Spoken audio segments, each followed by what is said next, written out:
आज चैप्टर 3 के exercise questions करेंगे। तो पहले एमसीक्यू में इनके आंसर देने। Which of the following pairs will give displacement reaction. तो NaCl को क्या कॉपर मेटल डिस्प्लेस कर देगा? क्यों नहीं करेगा? हाँ, कम रिएक्टिव है, ठीक है। ज्यादा रिएक्टिव वाला ही कम रिएक्टिव वाले को क्या कर सके? डिस्प्लेस। तो इसमें नहीं होगी रिएक्शन। और ये क्या एल्यूमिनियम मैग्नीशियम को कर पाएगा? नहीं, मैग्नीशियम भी ज्यादा रिएक्टिव है, नहीं होगी। क्या सिल्वर कर सकता है आयरन को? नहीं, ये भी नहीं होगी। क्या कॉपर सिल्वर को कर सकता है? कर सकता है। कॉपर ज्यादा रिएक्टिव है और सिल्वर कम है, तो इसका आंसर क्या होगा? D. Which of the following method is suitable for preventing an iron frying pan from rusting. अब आयरन फ्राइंग पैन है और उसको रस्टिंग से बचाना है, क्या ग्रीस लगाओगे उस पे? इसने कहा लगाएंगे? हाँ, फ्राइंग पैन है ना, तो ग्रीस थोड़ी लगेगा। फ्राई कर रहे हो उसमें कोई चीज है ना आप, तो मतलब ठीक है, इससे रस्टिंग नहीं होती। ये भी मेथड है टू प्रिवेंट फ्रॉम रस्टिंग, लेकिन वो क्या है हमारे पास जो है फ्राइंग पैन है, तो उसमें ना तो हम ग्रीस यूज करेंगे ना ही पेंट यूज करेंगे। हाँ, क्या कर सकते हैं? We can use coating of zinc, तो ये हम कर सकते हैं, तो ऑप्शन सी होगा। नेक्स्ट है an element react with oxygen. एक एलिमेंट है, कोई भी एलिमेंट होता है, बहुत सारे, उसने ऑक्सीजन से रिएक्ट किया विद ए हाई मेल्टिंग, ताकि वो क्या कर सके? हाई मेल्टिंग पॉइंट का कंपाउंड बन सके, इसका मेल्टिंग पॉइंट हाई हो। और ये जो कंपाउंड है ये वाटर के अंदर भी क्या है? सोलुबल है, ठीक है। ये सारी इसका हाई मेल्टिंग पॉइंट हाई है और वो सोलुबल है वाटर में। तो कैल्शियम अगर ऑक्सीजन से रिएक्ट करेगा तो क्या बनाएगा? Calcium oxide. सिलिकॉन करेगा तो क्या बनाएगा? Silicon oxide Si2O। और कार्बन करेगा तो कार्बन डाइऑक्साइड। आयरन करेगा तो Fe2O3, है ना। तो अब बताओ मुझे इन सब में से क्या, अब इनमें से सॉलिड कौन कौन से हैं? ये भी सॉलिड है, ये भी सॉलिड है, ये गैस है, तो इसका तो मेल्टिंग पॉइंट सबसे बिल्कुल है ही नहीं, बहुत कम होगा। अब इन दोनों में से कोई एक हो सकता है, ये भी सॉलिड है, तीनों सॉलिड है, ठीक है। अब पॉइंट ये है कि इन तीनों में से वाटर में कौन सा डिसोल्व होगा? ये होगा, ये होगा, ये होगा। हाँ, वो भी नहीं होगा, ये भी नहीं होगा, क्या होगा? कैल्शियम। ये लाइम है, लाइम होता है। तो किसकी बात कर रहा है? मेटल क्या है हमारे पास फिर? कैल्शियम। कौन सा मेटल है? कैल्शियम। तो ये इसका सही ऑप्शन है, क्योंकि इसने दो बात कही कि एक तो वो सॉलिड हो जाएगा, सॉलिड हो जाएगा दैट मींस उसका मेल्टिंग पॉइंट हाई हो जाएगा, ऐसा सॉलिड। तो ऐसे वाले तीन सॉलिड आए हमारे पास, लेकिन इन तीनों में वो कहा कि उसने दूसरी बात कही कि वो वाटर के अंदर भी डिसोल्व होगा, जिसमें से ये होता है लाइम। तो ये इसका आंसर है। Next, food cans are coated with tin. Food cans जो आती हैं, जैसे आप पेप्सी कोला, ये जो कैंस आती हैं, ये किस चीज की बनी होती है? टिन की। अच्छा, टिन की बनी होती है, जिंक की क्यों नहीं होती? क्या रीजन है? इसे बहुत सारे रीजन लिख रहे हैं। Zinc is costlier than tin, zinc has higher melting point than tin, zinc is more reactive than tin, और zinc is less reactive than tin. और इस सब में क्या आंसर होगा? देखो मेरे हिसाब से ना, देखो ये जिंक कॉस्टली होता है टिन से, ये बात ठीक है। दूसरा, zinc has high melting point than tin, ये भी कुछ हद तक सही है। Zinc is more reactive than tin, ये भी सही है। और जिंक इज लेस रिएक्टिव, ये गलत है। अब ये पॉइंट है कि ये वाला एक तो ऑप्शन बिल्कुल ही गलत है, टिन कम रिएक्टिव है और जिंक ज्यादा रिएक्टिव है। अब इन तीन में से हम क्या लगाएं? अब पेप्सी कोला जो भी आप पीते हो, क्या उसमें ये वाला एक कंसेप्ट हो सकता है कि जिंक का मेल्टिंग पॉइंट हाई है और टिन का कम है, इसी वजह से हम उसे उसमें रखें? मतलब नहीं, जिंक में भी वो सेफ है, कोई दिक्कत नहीं है। जिंक कॉस्टली है टिन से, ये एक पॉइंट हो सकता है, लेकिन सबसे ज्यादा टिपिकल पॉइंट हमारा क्या है कि जिस चीज में भी हम अपना फूड आइटम रखेंगे वो रिएक्टिव नहीं होना चाहिए। आपने उसमें पेप्सी की कैन ली, जिंक की है, अब जो अंदर पेप्सी पड़ी है अगर उसने जिंक से रिएक्शन कर ली तो गड़बड़ हो जाएगी ना। हम जो चाहेंगे, हमने जो भी चीज उसमें फूड आइटम रखा है, हम क्या चाहेंगे कि जो चीज जिस चीज में भी हम रखेंगे वो ज्यादा रिएक्टिव ना हो।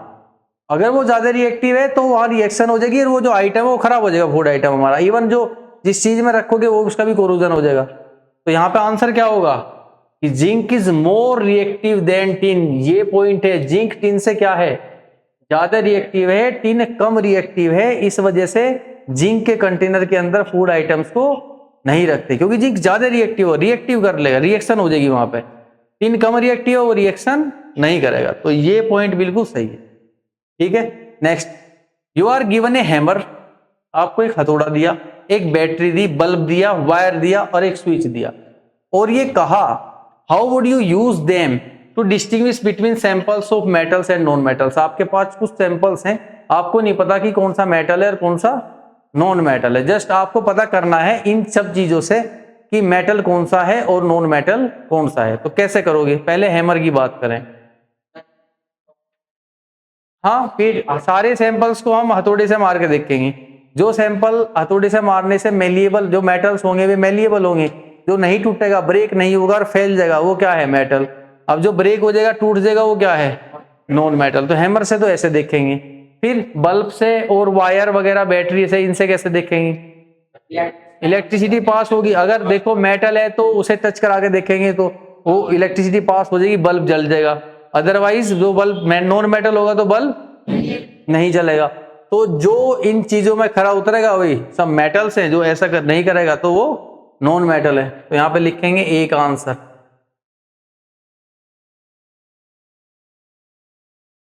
By hammering, by hammering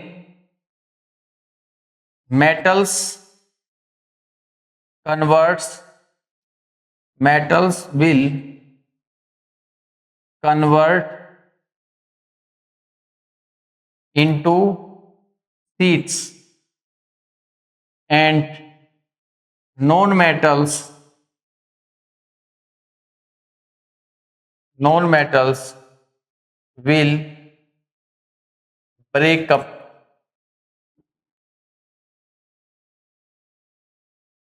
because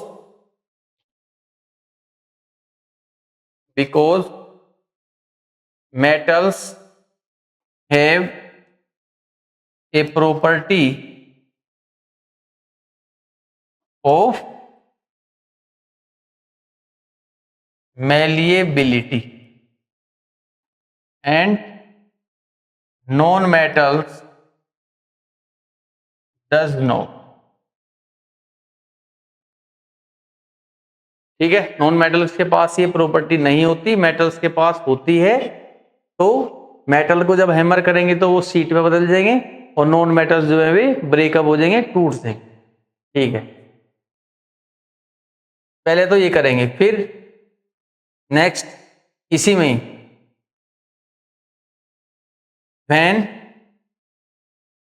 when bulb will glow with the use of any sample in the electric circuit,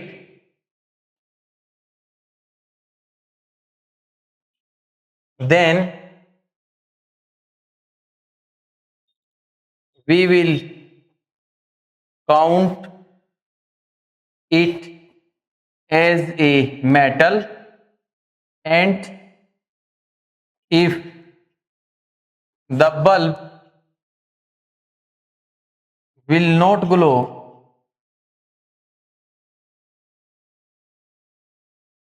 the sample will be of non-metal, because metals are good conductor of electricity and non-metals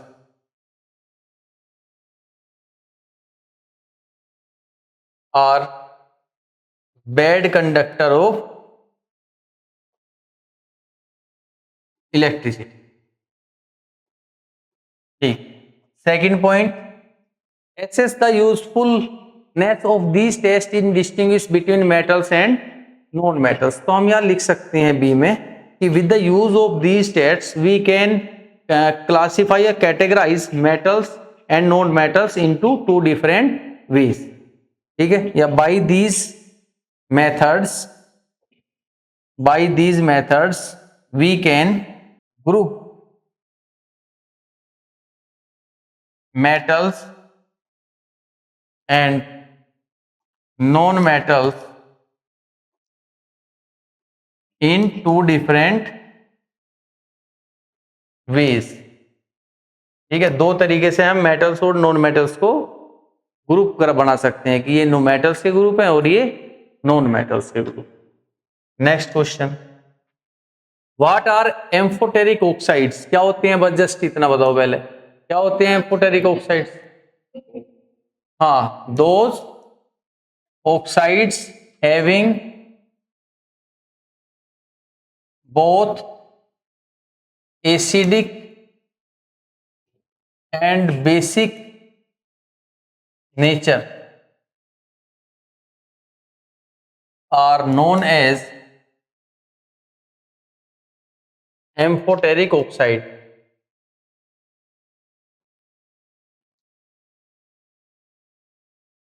examples क्या हैं? Zinc oxide and aluminium oxide. ठीक है, कई बार हमने theory में ये देखा है।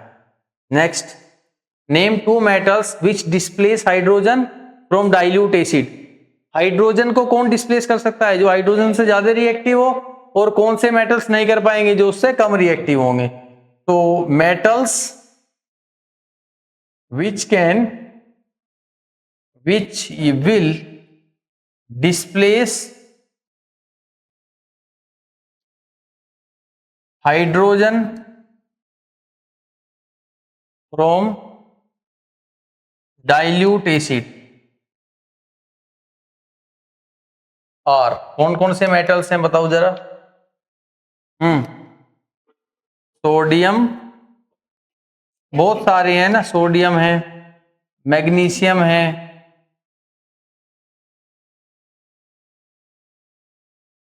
मैग्नीशियम Mg है ना, बहुत सारे हैं, कैल्शियम, आयरन, जिंक, लेड। ठीक है, ये सारे के सारे मेटल्स है, पोटेशियम, ये सारे मेटल्स हैं जो इसको डिस्प्लेस कर सकते हैं। तो दो के नाम बताने हैं। ठीक है, अब है next, metals which can not displace hydrogen from dilute acid.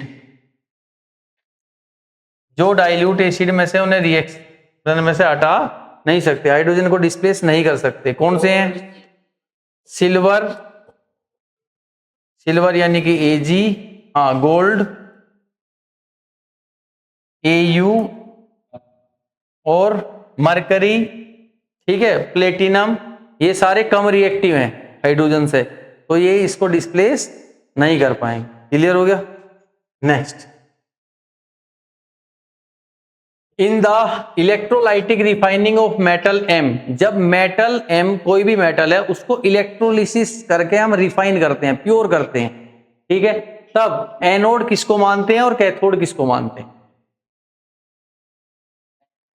हाँ, याद करो, मैंने कहा था कि हम एक कंटेनर लेंगे, उस कंटेनर में एक बड़ा सा इलेक्ट्रोड रखेंगे, बनाएंगे, और एक बारीक सा एक इलेक्ट्रोड लेंगे। तो हाँ, कॉपर में, तो ये क्या लिया था हमने? इम्प्योर। हाँ, तो कॉपर का किया था, है ना, और ये क्या लिया था? प्योर। तो कॉपर के टाइम पे कॉपर, गोल्ड है तो गोल्ड। तो इम्प्योर मेटल जो होगा, इम्प्योर मेटल जो होगा उसे क्या लेंगे? एनोड। और जो प्योर मेटल होगा, थिन स्ट्रिप होगी प्योर मेटल की, उसे क्या लेंगे? कैथोड। ठीक है, तो the impure metal M, the impure metal M will be taken as anode and pure metal M will be taken as cathode।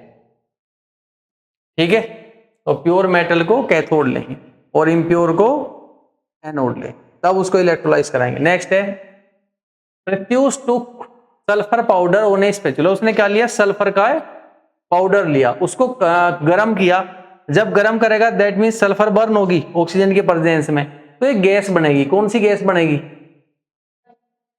Sulphur dioxide. Sulphur को गर्म करेंगे ऑक्सीजन में ना, गर्म करेंगे तो क्या बनेगा? S+O2 क्या होगा? SO2, सल्फर डाइऑक्साइड बनेगी। ठीक है, अब कह रहा है कि वो जो गैस है ना उसको एक कलेक्ट कर लिया एक टेस्ट ट्यूब में। अब पूछ रहे हैं क्या होगा अगर उस गैस को हम टेस्ट करें किस पे? ड्राई लिटमस पेपर पे। तो ए के फर्स्ट का आंसर क्या होगा? कोई इफेक्ट होगा? नहीं होगा। तो no effect will be seen on dry litmus paper. तो ड्राई लिटमस पेपर पे कुछ नहीं होगा क्योंकि सल्फर डाइऑक्साइड है, और सल्फर डाइऑक्साइड का ड्राई लिटमस पेपर पर आप टेस्ट कर रहे हो। लिटमस पेपर किसको बताता है? एसिड्स और बेस को अलग अलग करता है, और वो भी उन एसिड्स को जिनके पास H+ आयन हो। ठीक है, लेकिन यही SO2 गैस अगर वाटर से मिक्स हो जाए तब H2SO4 बना लेगी, H2SO3 बना लेगी एक्चुअली में, सल्फ्यूरस एसिड। ठीक है, अब वो जो एसिड होगा वो बाकी जो वाटर होंगी उसके साथ घुल के क्या देगा? H+ ion. तो वो क्या करेगा फिर? अगर लिटमस पेपर हमारा वेट हो तो ब्लू को रेड कर देगा, तब लिटमस पेपर पे एक्शन देगा। तो एक्चुअली में वो ब्लू लिटमस पेपर को क्या कर देगा? रेड। वहां पे एसिडिक एक्शन होगा। लेकिन आपके पास केवल क्या है? SO2। SO2 तो मेटल, नॉन मेटल की ऑक्साइड है। ठीक है, तो है ठीक है उसके पास एसिडिक ऑक्साइड है वो, लेकिन एसिड का नेचर नहीं देगी तो कोई भी एक्शन नहीं करेगी। लेकिन वही ऑक्साइड को जब आप वाटर से मिक्स करोगे तो वो एसिड का फॉर्म करेगा पहले तो, और फिर बाकी वाटर के साथ घुल के क्या देगा? H+ आयन, और H+ आयन देगा तो ब्लू लिटमस पेपर को क्या कर देगा? रेड। तो इसके आंसर यही होगा कि ड्राई लिटमस पेपर पे नो एक्शन, और वेट लिटमस पेपर है तो, या on moist litmus paper the sulphur dioxide gas, the sulphur dioxide gas will give acidic action due to the presence of H+ ions and turn blue litmus paper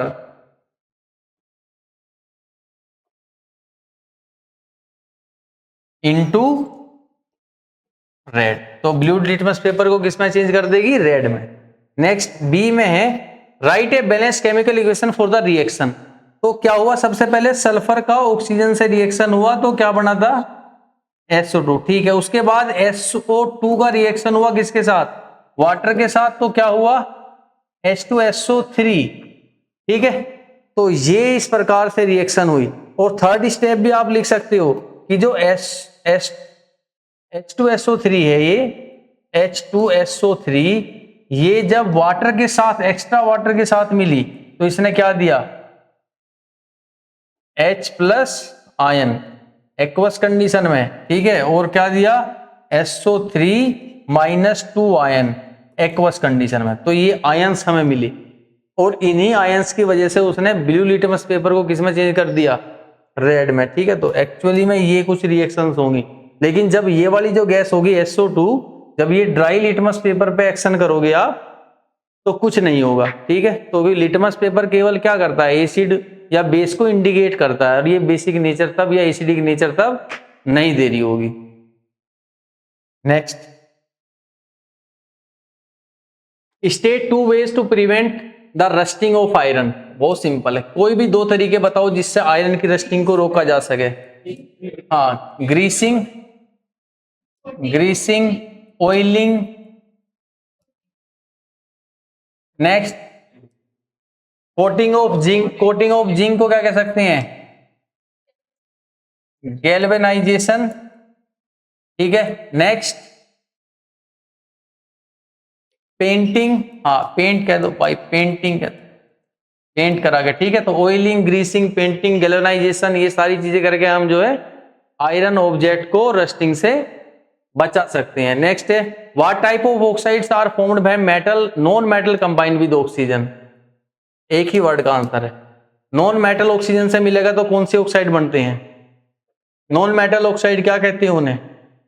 acidic oxide. तो answer क्या होगा? Acidic oxide. ठीक है,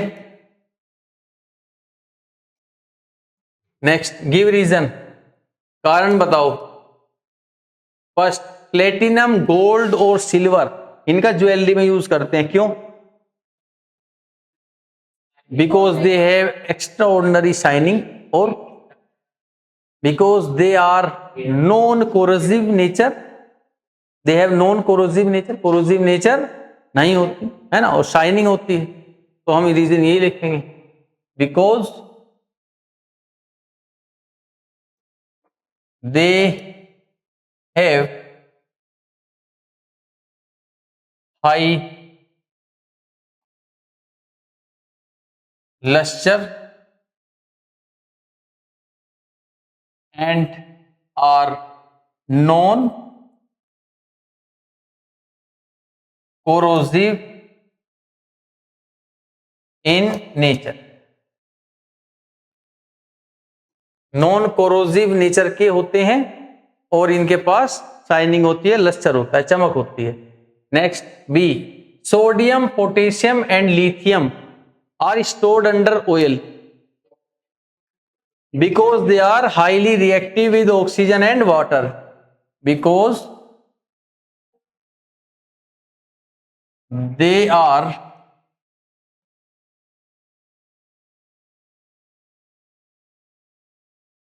reactive with, हाँ air भी लिख सकते हैं, ऑक्सीजन एंड वाटर। ठीक है, ऑक्सीजन और वाटर से क्या है? हाईली रिएक्टिव है, इसलिए ऑयल के अंदर रखते हैं। Next, aluminium is highly reactive metal, aluminium बहुत ज्यादा रिएक्टिव मेटल है। और कह रहा है फिर भी यूटेंसिल्स बनाई जाती हैं कुकिंग के लिए, बर्तन फिर भी बनते हैं एल्यूमिनियम के, बहुत सारे देखे होंगे, आपके घर में भी होंगे। तो एल्यूमिनियम के बर्तन बनाते हैं, जबकि हम क्या चाहते हैं कि भाई जो कुकिंग में यूज हो रहा है, फूड वगैरह से जुड़ी हुई चीजें हैं, वे रिएक्टिव ना हो। तो तब एल्यूमिनियम तो काफी रिएक्टिव है, तो इसका यूज क्यों करते हैं? तो फिर क्या हुआ? गुड कंडक्टर हो इट, तो जिंक भी है, जिंक का यूज तो नहीं करते, सस्ता है, ठीक है। और एक और बहुत अच्छी क्वालिटी है, बहुत ही बढ़िया क्वालिटी है, क्योंकि जिंक जो है ना, एल्यूमिनियम जो है ना, अपने ऊपर हमेशा ज्यादा रिएक्टिव होता है, लेकिन अपने ऊपर हमेशा एक कोटिंग कर लेता है जिंक ऑक्साइड की, जिसके बाद जो लेयर जो होती है एल्यूमिनियम ऑक्साइड की, जो लेयर होती है वो रिएक्शन नहीं करती, इस वजह से हम उसको कुकिंग में यूज करते हैं। ठीक है, तो ये इसका आंसर होगा। तो क्या लिखेंगे कि aluminium forms a layer of aluminium oxide over it which does not react easily, जो इजीली रिएक्ट नहीं करती। ठीक है, अगर ऐसा नहीं होता तो आप एल्यूमिनियम का बिल्कुल भी यूज नहीं कर रहे होते कहीं भी। ठीक है, इस तरह की चीजों में, कुकिंग वगैरह में, तो वहां पे क्योंकि हम रिस्क नहीं ले सकते वहां बिल्कुल।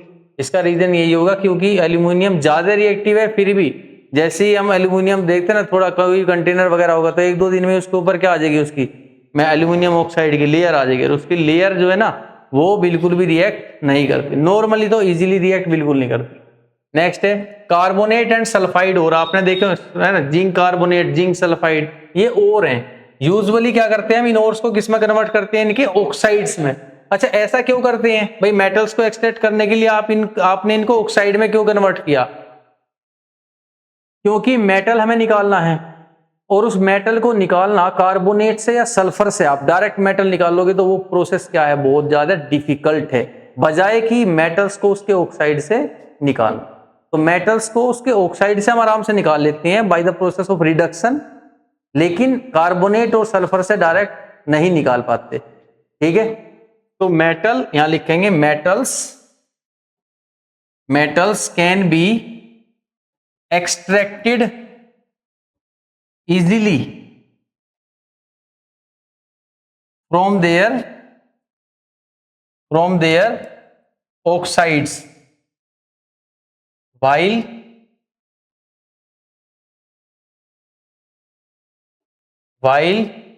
it is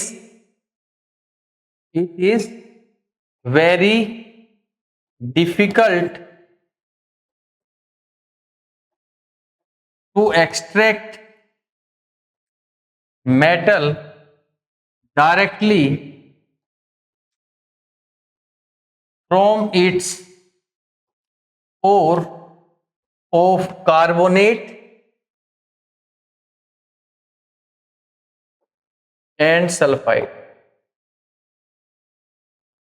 ठीक है, तो आप सल्फाइड या कार्बोनेट की ओर से मेटल को डायरेक्टली एक्सट्रैक्ट करोगे, ये काफी डिफिकल्ट है, जबकि उसके ऑक्साइड से मेटल को एक्सट्रैक्ट करना इजी है, सिंपल है। तो ये इसका next, you must have seen tarnished copper vessel. देखो आपने देखा होगा कॉपर के, तांबे के जो आपके घर में बर्तन होंगे, जैसे भी होंगे, आपने देखा होगा कि उनमें कोरोजन बहुत ज्यादा होता है।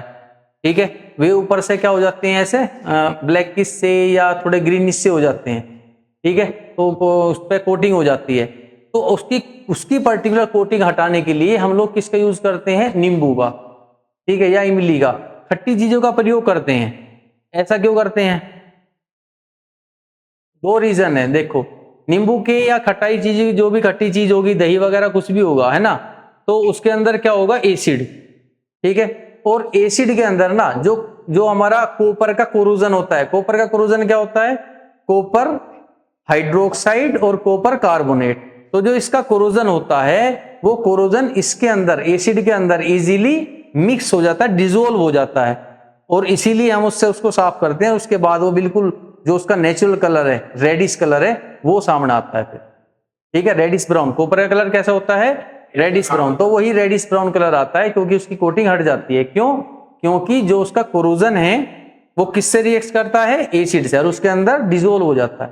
ठीक है, तो हम यहां लिखेंगे this is because the corrosion of copper easily dissolve in acids and the things like lemon or tamarind juice have organic acids in them।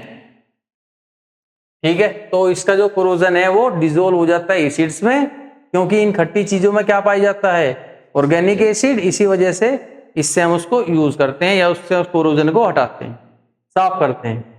Next, differentiate between metals and non metals on the basis of their chemical properties. तो chemical properties के behalf पे आपको distinguish करना है किसको, metals को और non metals को। तो सबसे पहले तो आप यही लिखोगे, the oxides of metals are basic in nature. ठीक है, इसमें क्या लिखोगे, द ऑक्साइड्स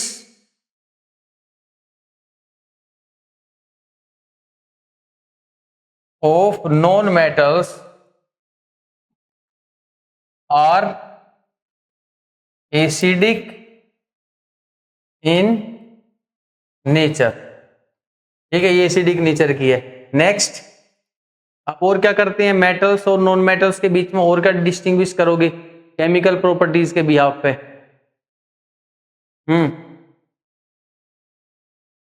केमिकली, वैसे नहीं बताना, कैसे बताना है, केमिकली। इलेक्ट्रिसिटी का भी एग्जांपल दे सकते हैं। ठीक है, तो metals are good conductor of electricity, और इसमें non metals are bad conductor of electricity. ये इसलिए दिया क्योंकि देखो ये किससे जुड़ा हुआ है, इलेक्ट्रॉन से, है ना, इलेक्ट्रॉन से। तो next, metals are electropositive in nature. Electropositive, electronegative क्या होते हैं, जो इलेक्ट्रॉन डोनेट करते हैं वे क्या होते हैं, इलेक्ट्रोपॉजिटिव, और जो इलेक्ट्रॉन गेन करते हैं वे क्या होते हैं, इलेक्ट्रोनेगेटिव। ठीक है, ये क्या करता है, इलेक्ट्रॉन डोनेट करता है, सो इट इज, हाँ, तो हमें देखेंगे दे आर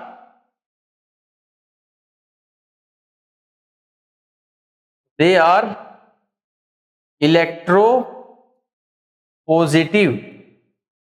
ठीक है, इसमें क्या लिखेंगे, दे आर इलेक्ट्रो नेगेटिव। ये इलेक्ट्रो पॉजिटिव है और ये इलेक्ट्रो नेगेटिव है। ठीक है, ये कैसे आयंस बनाते हैं, कैटायंस, ये कैसे आयंस बनाते हैं, एनायंस। ठीक है, चलो ये और दूसरी बात, अब ये कैसे एजेंट होते हैं, ऑक्सीडाइजिंग या रिड्यूसिंग। अब देखो, जिसको इलेक्ट्रॉन मिलता है ना, जिसको इलेक्ट्रॉन मिलता है वो एक्चुअली में उसका हो जाता है रिडक्शन, और जिससे इलेक्ट्रॉन चला जाए तो उसका क्या हो जा, ऑक्सीडेशन। तो इनका क्या होता है, ऑक्सीडेशन। तो ये कैसे एजेंट होंगे, रिड्यूसिंग, उल्टे होते ना एजेंट। तो अगर इनका ऑक्सीडेशन होगा तो ये कैसे एजेंट होंगे, रिड्यूसिंग, क्योंकि इनका इन्होंने रिडक्शन कराया, अपने इलेक्ट्रॉन इन्हें दे गए। ठीक है, तो they are strong reducing agent.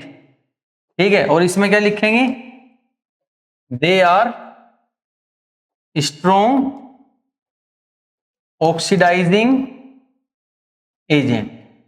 Clear है, तो ये इनके प्रॉपर्टीज के बारे।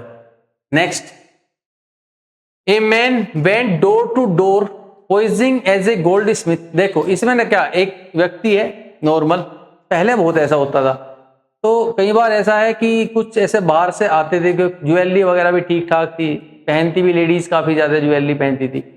तो अब आते थे कि जैसे गांव में अभी देखते हो रिक्शा वाले ऐसे आते हैं, तो वे आते थे कि अपने जो सोने चांदी जो भी तुम्हारे पास है उसे साफ करा लो। ठीक है, और बिल्कुल एकदम चमक जाएगा, उसे चमकाओ, साफ कराओ, तो वो एकदम, है ना, बिल्कुल एकदम चमक जाएगा। तो वैसे केमिकल्स से होते थे उनके पास, तो उस केमिकल में डीप करते थे, वो एकदम चमक जाते थे। तो वो अब वैसे ही एक, ठीक है, एक ऐसी साफ करने वाला कोई आया, अब उसने किसी लेडीज की ज्वेलरी ली और उन्हें साफ किया, तो जब बाद में उन्हें मीजर किया, तोला गया, तो उनका वेट क्या मिला, कम। तो वही चीज है, कह रहा है कि आप डिटेक्टिव बन जाओ और बताओ कि उसने क्या किया, ऐसा क्या किया उसने कि वो हो गया। देखो हमारे पास ना एक केमिकल होता है, जिसे कहते हैं एक्वा रिगिजिया। ठीक है, ये है वर्ल्ड का सबसे स्ट्रॉन्ग एसिड। तो ये कैसे बनता है, ये बनता है कि आप क्या लोगे, आप जो है 3 मात्रा तो किसकी लोगे, HCl की। 3 मात्रा मतलब कोई 3 मात्रा मतलब जैसे 3 चम्मच तो HCl लेना है, और 1 चम्मच HNO3 नाइट्रिक एसिड। तो 3 पार्ट किसके लो, हाइड्रोक्लोरिक एसिड के, और 1 पार्ट किसका लो, नाइट्रिक एसिड का, और वे दोनों मिला दो आपस में, तो उन्हें मिक्स करोगे तो एक सॉल्यूशन बनेगा एसिड का। अब उसके अंदर आप गोल्ड या प्लेटिनम, सिल्वर जैसी कोई भी ज्वेलरी या उसमें रखोगे, तो वो क्या करेगा, उसकी जो बाहर की परत है, कोटिंग है, उसे, जो बाहर की परत होगी, लेयर होगी, उसे उतार देगा, पिघला देगा, मेल्ट कर देगा बाहर की लेयर को, उसके अंदर वो घुल जाएगा, उसके अंदर वो जो होगा गोल्ड प्लेटिनम वगैरह वो क्या हो जाएंगे, उसके अंदर डिजोल्व हो जाएंगे। जब डिजोल्व हो गए तो बाहर की कोटिंग तो हटी गई, चमक तो जाएंगे वे, लेकिन उनका वेट क्या हो जाएगा, कम। फिर वो अपने घर जाएगा, आज मान लो 2-4 किलो उसने चमकाया सोना, है ना, तो घर गया तो पता चला 2-3 तोड़े उसके पास अब आ गया, तो उससे वो अलग कर लेगा, एक्सट्रैक्ट कर लेगा, और उसका फायदा हो जाएगा। ठीक है, तो ये चीज है। तो सॉल्यूशन कौन सा होता है उसके पास, एक्वा रिजिया। ठीक है, तो देयर इज ए सॉल्यूशन, यहां पे लिखेंगे there is a solution of aqua regia in which या बस aqua regia of of 3 parts of HCl and 1 part of HNO3, nitric acid, HNO3, in which gold can be dissolved. Gold can be dissolved. That's why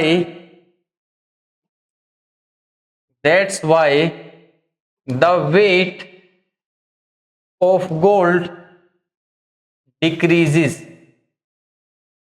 इसी वजह से gold का wait क्या हुआ, decrease हुआ, क्योंकि उसमें एक्वारीजिया में क्या होता है, वो डिजोल्व है ना, डिजोल्व हो जाता है। ठीक है, so the gold Smith use the solution of aqua regia. ठीक है, इसलिए हम कह सकते हैं कि उसने कैसा सॉल्यूशन यूज किया, aqua regia. Next, give reason why copper is used to make hot water tanks and not steel. गर्म पानी के जो टैंक होते हैं ना, हम अक्सर किसके बनाते हैं, कॉपर के, जबकि आयरन या स्टील वगैरह के भी बना सकते हैं। ऐसा क्यों? क्योंकि आयरन जो होगा, और चाहे जिंक हो चाहे आयरन हो, ये सारे के सारे आपने देखे होंगे, एल्यूमिनियम, इवन एल्यूमिनियम भी, ये स्टीम से रिएक्शन कर लेते हैं। अगर ये स्टीम से रिएक्शन कर लेंगे तो आपका टैंक क्या होगा, धीरे धीरे खत्म हो जाएगा, गल जाएगा। ठीक है, इसी वजह से अब ये रिएक्शन करेंगे। देखा ना आपने भाई, किस किस की रिएक्शन होती है, एक तो सोडियम, पोटेशियम, कैल्शियम, मैग्नीशियम की होती है, ये तो वाटर से ही रिएक्ट कर लेंगे। और स्टीम से कौन करेगा, आयरन, जिंक एंड एल्यूमिनियम। तो आप आयरन, जिंक या एल्यूमिनियम का कंटेनर कभी भी नहीं रखोगे, इवन स्टीम कंटेनर तो बिल्कुल भी नहीं। जैसे मैं पानी आपका गर्म हो रहा है, उसमें स्टीम से बन रही है, हाई टेम्परेचर है, वहां पे नहीं। ठीक है, तो किसका यूज करोगे, कॉपर का, क्योंकि कॉपर स्टीम से रिएक्ट नहीं करता।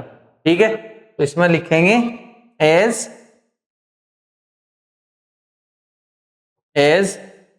Iron can react with steam and copper does not react, therefore we cannot use iron to make hot water tanks। ठीक है, इसलिए हम आयरन का यूज नहीं करेंगे। किसका करेंगे, कॉपर का करेंगे, क्योंकि कॉपर रिएक्ट नहीं करता, स्टीम से रिएक्ट नहीं करता, डायरेक्ट रिएक्शन नहीं होगा कॉपर। ठीक, बाकी हम नेक्स्ट लेक्चर में नेक्स्ट चैप्टर स्टार्ट